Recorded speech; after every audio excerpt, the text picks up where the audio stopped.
Olá, querido amigo que nos acompanha, seja muito bem-vindo a mais uma classe dos professores.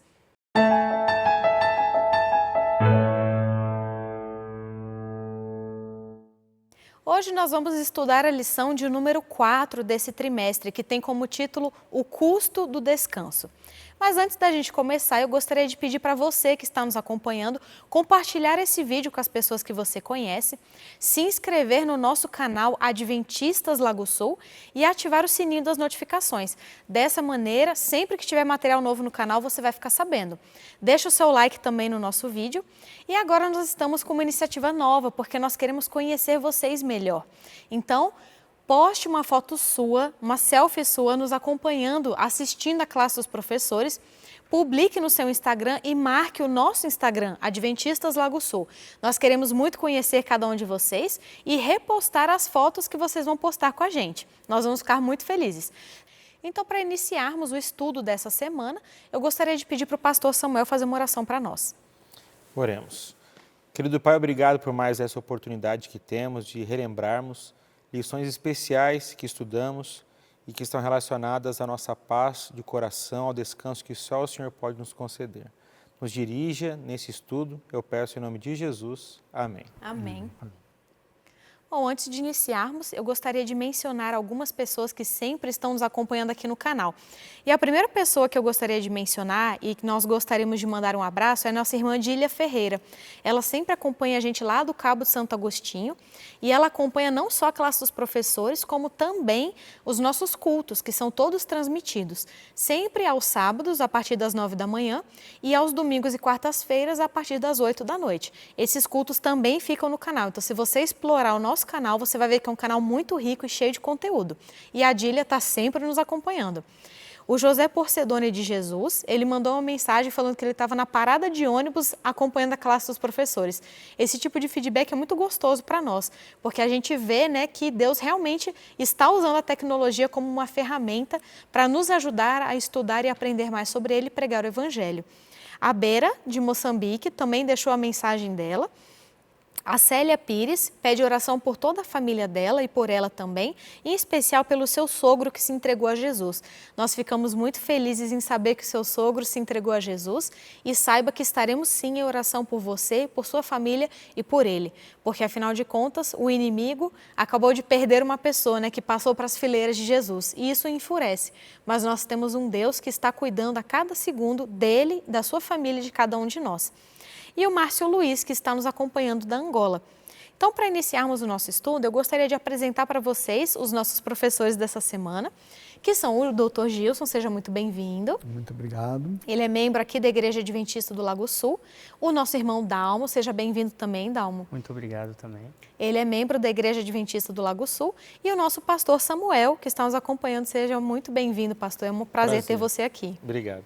Ele também é membro da Igreja do Lago Sul. Eu sou a Jéssica, também sou membro da Igreja Adventista do Lago Sul. E a lição dessa semana tem como título O Custo do Descanso. E a lição fala justamente sobre a nossa incapacidade de alcançar o descanso pleno que só Deus pode dar, independentemente do que a gente faça ou tente. E aí, pastor, a lição essa semana fala muito sobre a história de Davi, né, que é um dos nossos heróis da Bíblia, né? E eu particularmente gosto muito da história de Davi, porque conta toda a história, tanto os altos quanto os baixos. E a gente vê que mesmo depois de Davi ter pecado tanto, no fim, Davi foi mencionado como um homem segundo o coração de Deus. Isso traz esperança para nós, né, meros pecadores. E a lição começa contando justamente sobre o episódio em que Davi estava caminhando inquieto pelo templo, enquanto as suas tropas estavam em batalha. E ele, nesse momento que ele está ali caminhando pelo templo, ele vê Batseba tomando banho. E a gente sabe muito bem como é que terminou essa história.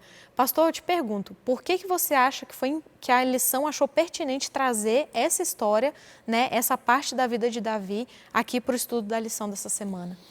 Eu acredito, Jéssica, que a escolha dessa história tem que ver com o fato de ela ser uma história muito emblemática, no sentido de alguém que reconhece profundamente a sua culpa e percebe a necessidade de receber o perdão de Deus para continuar fazendo não só as suas atividades, mas a própria vida cristã ser retomada a partir da consciência desse perdão. Então, eu creio que essa é uma história, de fato, muito apropriada nesse sentido.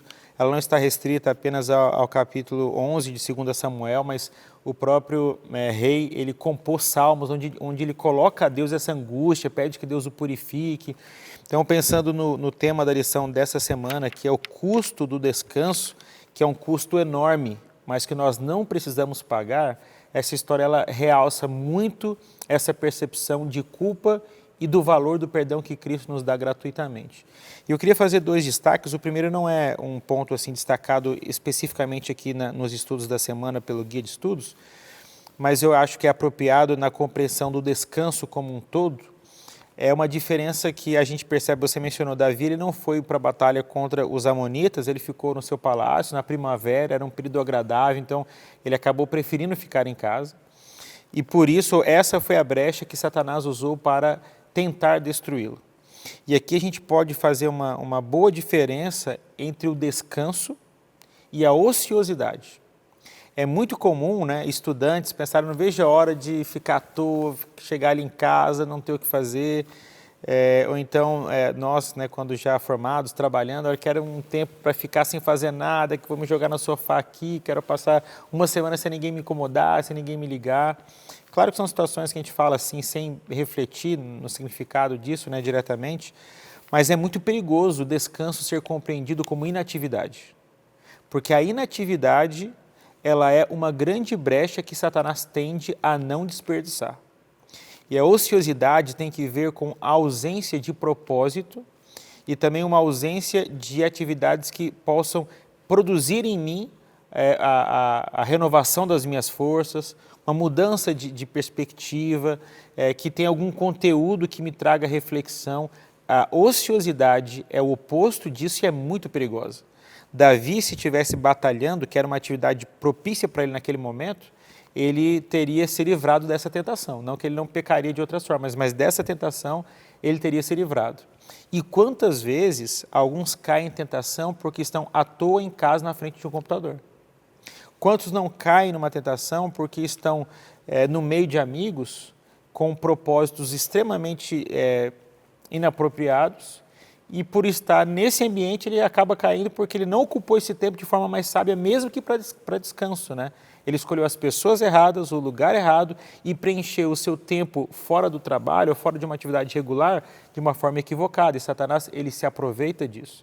Então, uma primeira questão que essa história nos ajuda também nessa perspectiva do que é o descanso.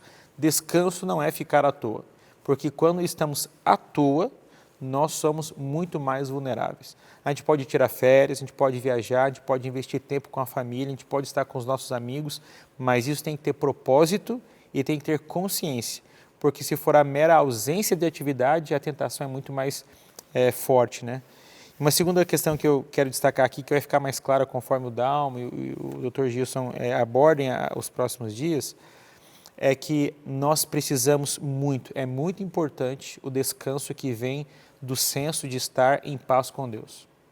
Muitos sofrem nessa vida, mesmo que não creiam em Deus plenamente, mesmo que não conheçam a Bíblia profundamente, mas quando nós não temos uma relação saudável e uma relação de comunhão com Cristo, nós sofremos e nos desgastamos demais.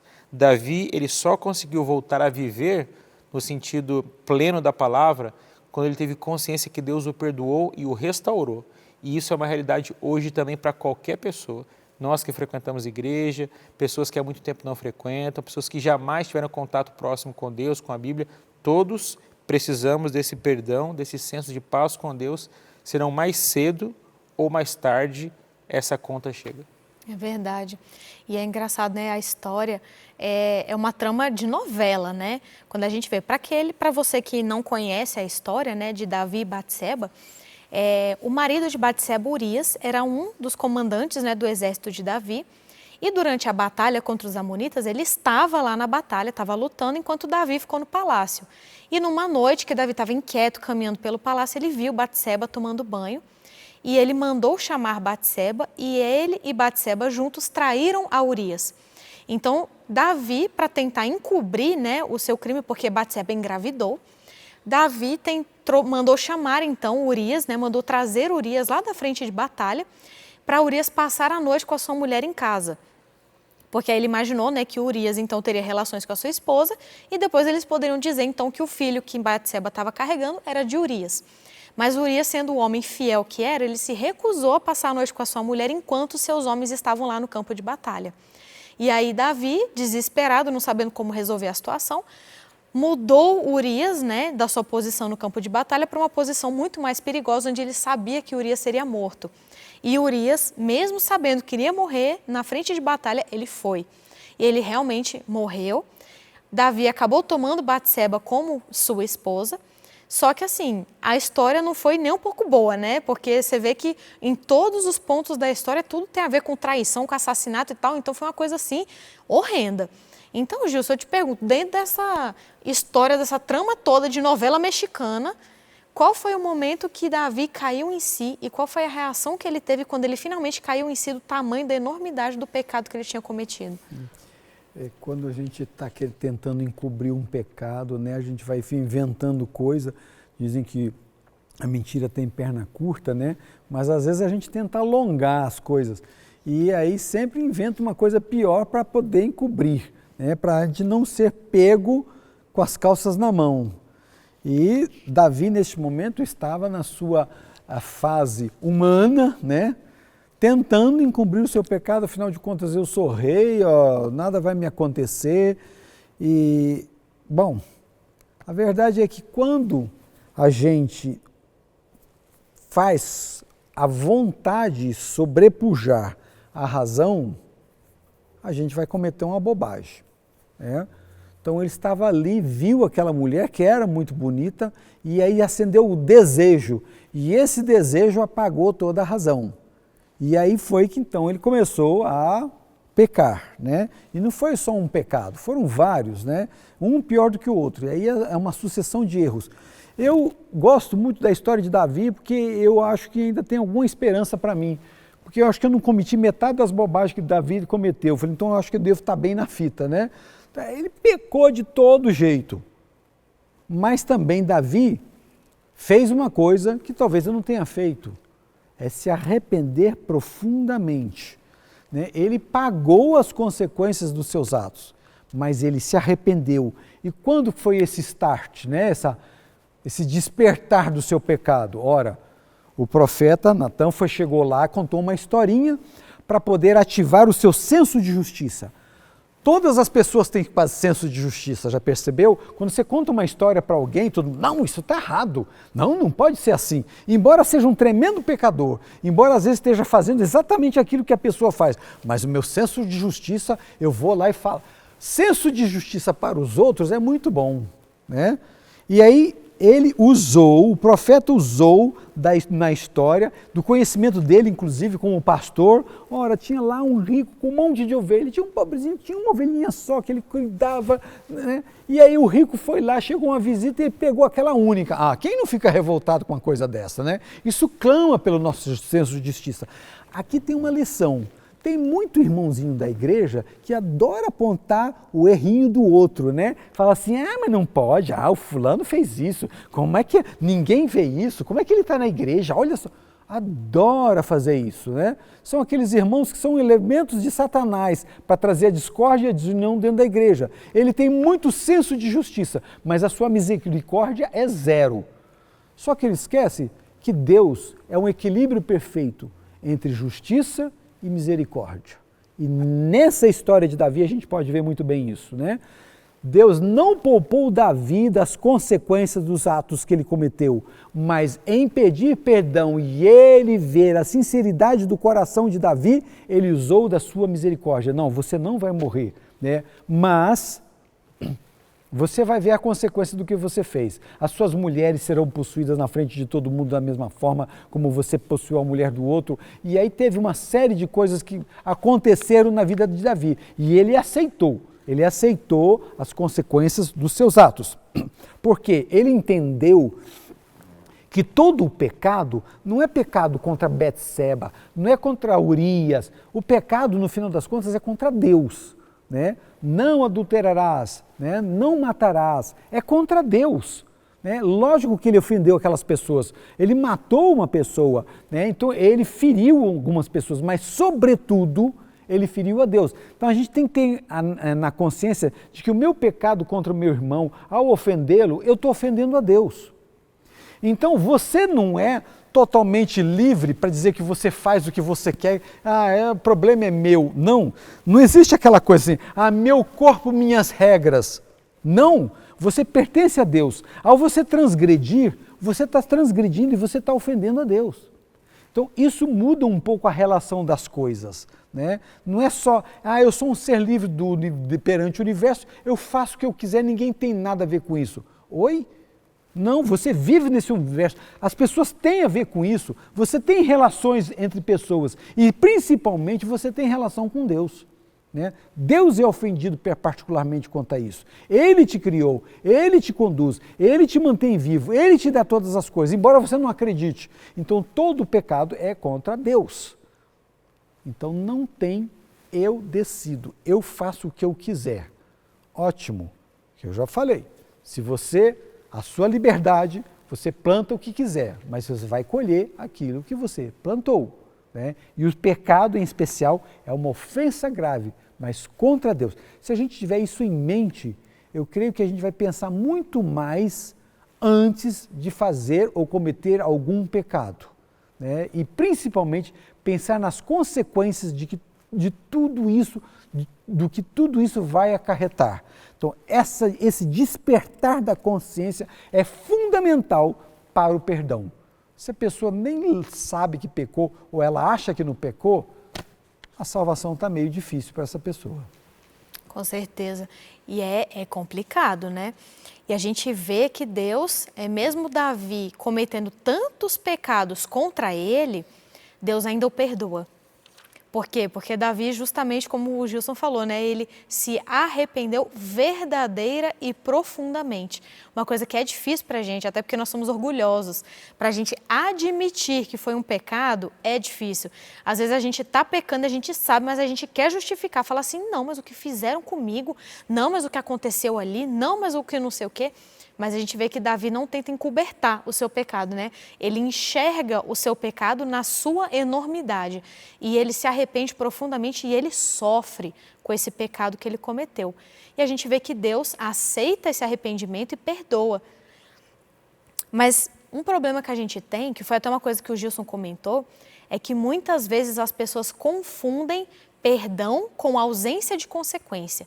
Muitas vezes, eu que estudei, né, numa universidade federal, eu já ouvi esse comentário falando assim, se Deus é tão bom assim, se Deus perdoa, então por que tem tanto sofrimento hoje no mundo? Como se o sofrimento que existe no mundo fosse uma punição direta que Deus está mandando pessoalmente para cada um. Mas não é. A gente sabe que o sofrimento que existe no mundo é uma consequência dos pecados todos que a humanidade comete. É uma consequência do pecado original de Adão e Eva. Nós temos um Deus que Ele sabe o que é melhor para nós. E se Ele também acredita que sofrer as consequências dos nossos atos é o melhor para nós, nós temos que aceitar. Mas muita gente usa esse argumento, fala, e as pessoas confundem esse perdão de Deus com a ausência de consequência pelas suas ações e pelas suas escolhas. Ô Dalma, eu te pergunto, o que você acha que a história de Davi traz sobre essa questão? Ainda nesse pensamento seu, né, com essas perguntas quanto à questão de, se Deus é bom, porque está tudo ruim? Olha, só de você estar vivo aí, já é misericórdia de Deus, porque o salário do pecado é o quê? É a morte. Então, a pergunta está bem bagunçada aí, né? Se você está vivo, já dá graças a Deus, primeiro de cara, que Ele já te perdoou e você está aí. Ele comentou essa questão, né? Nem parece que Davi é a mesma pessoa que lá atrás, quando teve a oportunidade de matar Saul, que o perseguia, nem parece que é a mesma pessoa aqui. Então a Bíblia mostra uma coisa para mim e para você hoje, que ela não esconde os erros de heróis, né? Por que ela não esconde o erro dos heróis? Primeiro, para a autenticidade dela, porque seria melhor que escondesse. Como é que coloca Davi, um homem segundo o coração de Deus, e não esconder os erros dele? Então a gente percebe que a Bíblia ela trata desse assunto e não esconde os erros. E Justo comentou uma coisa, né, que o pecado é contra quem? É contra Deus. Dá para esconder alguma coisa de Deus? Não. Então não dá. agora voltando à sua questão, da consequência. Quantas pessoas às vezes cometem alguma coisa e passam anos e anos com a culpa daquilo, querendo que o tempo volte para tentar fazer diferente alguma coisa, porque aquilo causou um problema em família, né? A gente teve a história de Abraão, Jacó, aquela confusão na vida de Jacó, José, enfim, tentando voltar no tempo para tentar corrigir um erro. Então, alguns pecados, não que eles sejam maiores que os outros, mas tem pecado que trazem consequências, e são consequências até o fim da sua vida. Agora, Davi reconheceu e ele precisou fazer o quê? Ele precisou provar alguma coisa? Não. Ele já estava perdoado. E as consequências ele aceitou. A gente conhece toda a história e tal, né? Vamos entrar em mais alguns detalhes, né? O próprio filho daquele relacionamento veio a falecer. Então, assim, as consequências de um erro pode durar muito tempo. O que a gente tem que ter em mente é o quê? Que Deus perdoa e que algumas coisas a gente vai precisar enfrentar por conta daquele erro nosso. Outras realmente ele consegue, inclusive, apagar até algumas consequências, né? A pessoa que fuma 30 anos fumando, para de fumar, um câncer no pulmão, ainda pergunta se Deus é bom, a gente tem que tomar um cuidado com algumas atitudes que a gente tem. Ter uma vida desregrada, uma vida que não condiz com as coisas, depois ainda vem fazer algumas perguntas, por que a doença, por que a morte, por que não sei o quê. E é isso, né? Então, algumas consequências a gente vai levar, a gente tem que saber levá-las. Com certeza, e essa indisposição de pagar pelas consequências das nossas escolhas é só mais uma manifestação da nossa natureza egoísta, né? A gente acha que tem direito a muita coisa. Então a gente acha que, porque Deus me perdoou, eu tenho então o direito de não sofrer as consequências. Ele não me perdoou, então para que eu vou ter que pagar por uma coisa que Deus perdoou? Então a gente é arrogante até nisso, até na hora que a gente erra. E a gente vê que Davi, ele tem uma atitude completamente diferente. Ele errou, errou feio, errou longe. Mas ele se arrependeu verdadeiramente e ele aceitou as consequências dos seus atos. Por quê? Porque ele se arrependeu e ele se humilhou diante de Deus. E ele aceitou, então, a sentença de Deus, né, a consequência sobre os seus erros, que é uma coisa que muitas vezes nós não estamos dispostos a fazer. E isso mostra que nós também não nos arrependemos genuinamente como deveríamos. Mas a gente vê que Davi se arrependeu e Deus o perdoou. E ele se arrependeu sem tentar disfarçar e encobrir o seu pecado. E aí ele faz um pedido para Deus, inclusive. Pastor, qual que foi o pedido que ele fez para Deus? Esse pedido está registrado em Salmo 51, mais especificamente no verso 7 e no verso 12. Eu vou sintetizar aqui em duas partes, depois a gente pode ler o verso 12 para reforçar aqui a resposta, né, que a lição, da pergunta que a lição nos traz. A primeira coisa que ele pediu foi para que Deus o purificasse. E é interessante que ele usa uma ilustração de purificação que ecoa a cerimônia de declarar um leproso. Naquela época, a lepra não era só o que a gente hoje conhece como hanseníase, né? Outras doenças de pele também eram tidas como lepra. Então, quando algum leproso era declarado curado, fazia-se uma cerimônia, que era levar duas aves, matar uma dessas aves, pegar o sangue dessa ave e aspergir sobre o leproso curado. E isso era feito com uma planta chamada isopo, que é como se fosse não uma esponja, mas algo parecido com o que está aí nesse vaso, que retia um pouco do sangue e depois aspergia na frente da pessoa que estava ali. Então, ele pede para Deus aqui no verso 7, purifica-me com isopo e ficarei limpo, lava-me e ficarei mais alvo que a neve. Esses termos, eles fazem eco com, por exemplo, Levíticos 14, verso 4, a lição cita isso, que era uma cerimônia de declarar alguém limpo. Então, quando ele pede para Deus, tudo que ele pede para Deus também tem a ver com ele ser purificado. Por que adianta o perdão sem purificação? Perdão sem purificação é uma irresponsabilidade. É fácil.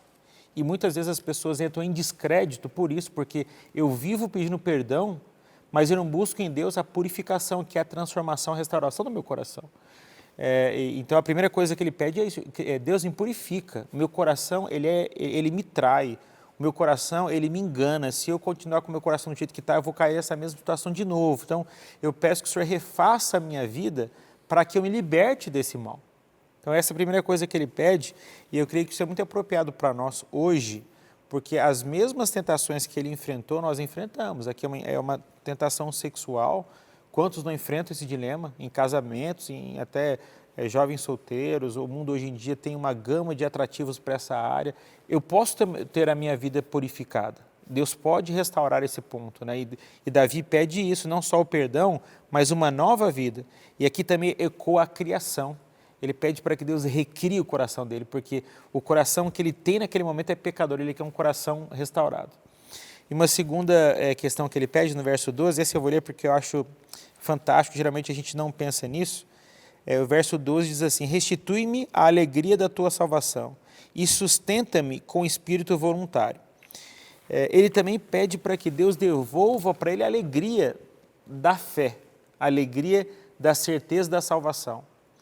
Isso também é muito importante. Geralmente a gente, quando peca publicamente, né, e isso ainda acontece, pode ser que nós já tenhamos cometido algo nesse sentido, digo nós, aqueles que estão nos assistindo, alguém que está acompanhando, e às vezes nós temos a impressão que para a pessoa ter a condição de voltar ao convívio da igreja, ela precisa sempre estar um pouco mais assim, entristecida, mais calada, mais excluída, mais afastada, menos envolvida com as coisas. Eu digo da igreja porque é o espaço onde nós adoramos, mas do corpo de Cristo, né, do povo do Senhor. E Davi não pede isso, ele não pede para que Deus o isole. Olha, se você me perdoar, vou passar a minha vida, se o Senhor me perdoar, vou passar a minha vida inteira triste, me penitenciando, fazendo, né, obras de caridade, carregando uma tristeza no coração para compensar aquilo que eu fiz, não. Ele pede para que Deus perdoe, para que Deus purifique e devolva a alegria. E é assim mesmo, um cristão perdoado, ele não se torna mais nobre se ele carregar essa tristeza para o túmulo. E às vezes a gente faz isso. E às vezes nós cobramos isso de quem erra. Mas Davi deixa claro aqui nesse pedido que ele não só quer o perdão, como ele quer um recomeço e quer um recomeço feliz. E que a gente possa participar de recomeços assim também, né? Com certeza. É verdade. Porque quando a gente peca, é claro que a nossa vontade, nosso desejo, né, é de simplesmente seguir com a nossa vida e esquecer que aquilo aconteceu. Mas muitas vezes a gente carrega as marcas daquilo que aconteceu para sempre. Pode às vezes não ser em forma de uma consequência terrível, uma doença, uma tristeza, mas pelo menos na nossa memória, lembrando que aquilo já aconteceu, a gente carrega isso para o resto da nossa vida, né? E aí eu queria perguntar para você, Gilson, que esperança que essa história de Davi traz para a gente? Não só de Davi, mas de várias outras pessoas, né, que a Bíblia comenta. Porque a gente vê, né, vários altos e baixos da vida de Davi. E não só de Davi, de outros. Que esperança que essas histórias todas que a Bíblia traz, trazem para nós? É interessante que o pastor Samuel falou, e eu estou aqui rindo porque uma vez, ao passar uma lição da história de Davi, eu provoquei, eu olhei para a classe, e a classe era praticamente só de mulheres. Então eu provoquei, né, que se fosse segundo a justiça das mulheres, né, Davi tinha traído, né, com Batseba, ele não teria perdão. Porque a gente tem a cultura do sofrimento. A gente acha que para o indivíduo mostrar que está arrependido, é isso que ele falou, o indivíduo tem que ficar triste. Tem que ficar triste, mostrar que sofreu, que está sofrendo. Então a gente tem essa cultura de sofrimento. Se o indivíduo der um sorrisinho, está rindo do quê? Né? Não foi ele pecou, é safado, traiu a mulher, tem que pagar. Porque a gente tem isso. Isso é de certa forma, isso é uma justificação pelas obras, né? Eu também já fiz a enquete, assim, quando, por exemplo, uma esposa morre, quanto tempo o marido tem que esperar para casar? Eu já fiz essa enquete, varia entre 6 meses e 1 ano. Se ele arranjar alguém antes, ele é um maldito, ele não pode nem dar um sorriso, né? Porque a gente tem a cultura do sofrimento. A gente acha que mostrar que foi, se arrependeu, isso está associado com tristeza. E Davi aqui fala que não. Né? Mesmo o filho que morreu, né, ele jejuou, ele clamou e tal. Quando o filho morreu, o que ele fez? Ele levantou e comeu. Ué, mas morreu! Ele estava tão triste antes. Ué, morreu, eu clamei enquanto tinha vida. Então, isso nos traz também uma certa lição. Né? Você não é obrigatório a andar triste, acabrunhado, e aí nunca mais sorrir. Você está refletindo o que com a sua vida de cristão com isso? Que você foi perdoado? Essa imagem que você passa, que você é um ser perdoado, triste, acabrunhado, né, derrotado. E se você sorrir, então, muitos vão acusar você porque não pode mais sorrir, porque você é um pecador. Ô irmãos, então todos nós vamos matar logo, porque todos pecam. Todos pecaram, uns mais, outros menos. Uns publicamente, outros escondidos. A diferença é que tem alguns que alguém ainda não descobriu. Né? E aponta o dedinho para o outro. Então, o verdadeiro arrependimento traz frutos desse arrependimento? Traz, mas com certeza não é essa tristeza, é a tristeza pelo pecado. Por isso que ele falou assim, o meu pecado está sempre diante de mim. Não precisa me punir, eu sei o que eu fiz. Eu sei muito bem o tamanho do meu pecado, eu sofro com isso todo dia. Não precisa de você estar colocando mais um peso em cima das minhas costas. Né? Agora, a gente vê aqui em 1 João uma coisa muito interessante, né? 1 João, capítulo 1, verso 9, que diz, se confessarmos os nossos pecados, Ele é fiel e justo para nos perdoar os pecados e nos purificar de toda a injustiça. Ou seja, se confessarmos os nossos pecados, nós teremos justiça. Agora, se nós justificarmos os nossos pecados, nós não teremos o perdão.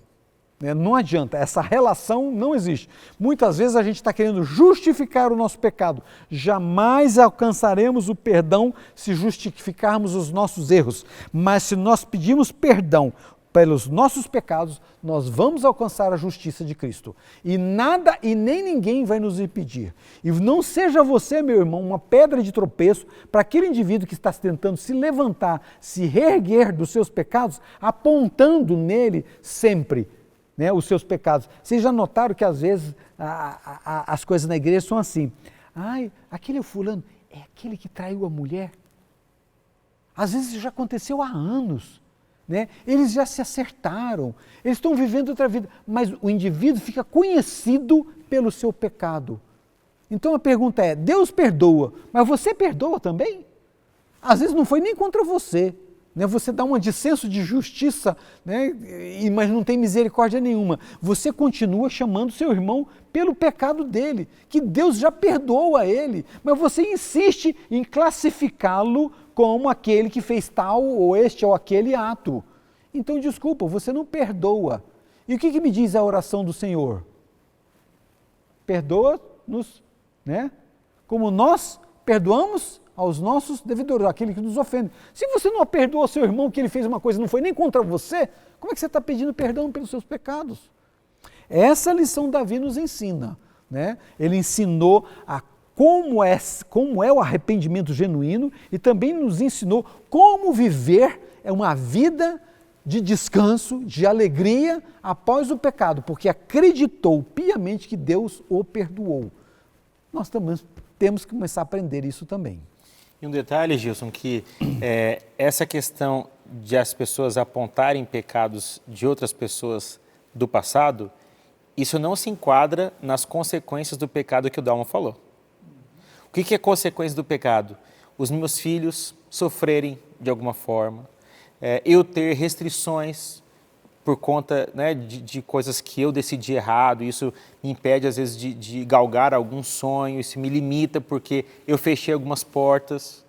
Agora, entre as consequências do meu pecado não está o direito de eu ser lembrado por isso, por irmãos em Cristo, pelo resto da minha vida.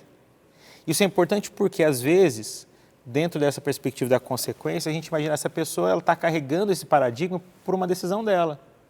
Não, ela está carregando as consequências práticas da vida.